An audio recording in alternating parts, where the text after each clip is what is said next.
Taste the Daily. அரசு போக்குவரத்து கழகம் தனியார் பேருந்துகளை வாடகைக்கு எடுத்து இயக்கி வருவது பொதுமக்கள் இடையே கடும் அதிருப்தியை ஏற்படுத்தியுள்ளது. பண்டிகை காலங்களில் அதிகளவிலான அரசு பேருந்துகளை இயக்காமல் போக்குவரத்து கழகத்திற்கு நஷ்டம் ஏற்படும் விதமாக தனியார் பேருந்துகளை அதிக வாடகை கொடுத்து இயக்குவது ஏன் என மக்கள் கேள்வி எழுப்பியுள்ளனர்.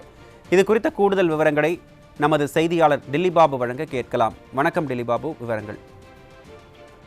நிச்சயமாக அருண், தென் மாவட்டங்களைச் சேர்ந்த ஏராளமான பொதுமக்கள் சென்னையில் தங்கி தனியார் மற்றும் அரசு துறைகளில் பணிபுரியும் பொதுமக்களும் பள்ளி கல்லூரிகளில் செல்லும் மாணவர்களும் அதிக அளவில் உள்ளனர். குறிப்பாக தென் மாவட்டத்தைச் சேர்ந்த பொதுமக்கள் வார இறுதி நாட்களிலும் பண்டிகை மற்றும் விழா காலங்களிலும் தங்கள் சொந்த ஊர்களுக்கு அரசு மற்றும் தனியார் பேருந்துகள் மூலமாக சென்று வருவது வழக்கம். அந்த வகையில் இன்றைய தினம் போகி பண்டிகை, நாளை தைத்திருநாள், உழவர் திருநாள், திருவள்ளுவர் தினம் என தொடர்ந்து 5 நாட்கள் விடுமுறை என்பதால் சென்னையில் உள்ள பல்வேறு பகுதிகளைச் சேர்ந்த பொதுமக்கள் தங்கள் சொந்த ஊர்களுக்கு பண்டிகையை கொண்டாட ஒரே நேரத்தில் நேற்று கிளாம்பாக்கம் நோக்கி படையெடுத்தனர். குறிப்பாக தென் மாவட்டங்களை நோக்கி செல்லும் பொதுமக்கள் அரசு பேருந்துகளை பயன்படுத்தியே பெரும்பாலும் செல்வது வழக்கம். அந்த வகையில் பொங்கல் பண்டிகையை முன்னிட்டு கிளாம்பாக்கம் பேருந்து நிலையத்தில் அரசு போக்குவரத்து கழகம் சார்பில் பேருந்துகளை வாடகை எடுத்து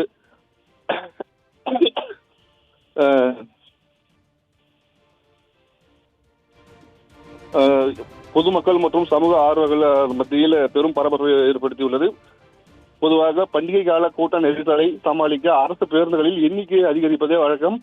ஆனால் தற்போது அரசு பேருந்துகளை விடுத்து தனியார் பேருந்துகளை அரசு கூடுதல் நிதி சுமையை ஏற்படுத்தும் என விமர்சனங்கள் எழுந்துள்ளது.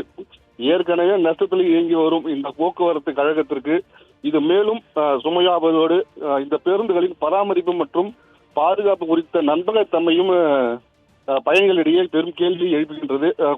குறிப்பாக புதிய பேருந்துகளை வாங்காமல் தனியார் பேருந்துகளை வாடகைக்கு எடுப்பது போக்குவரத்து கழகத்தின் எதிர்காலத்தில் வளர்ச்சியை பாதிக்கும் என்பதால் தமிழக அரசு இந்த விவகாரத்தில் உடனடியாக தலையிட்டு உரிய விளக்கம் அளிக்க வேண்டும் எனவும் பொதுமக்கள் சார்பில் கோரிக்கை எழுந்துள்ளது. விவரங்களை வழங்கியமைக்கு நன்றி டில்லிபாபு.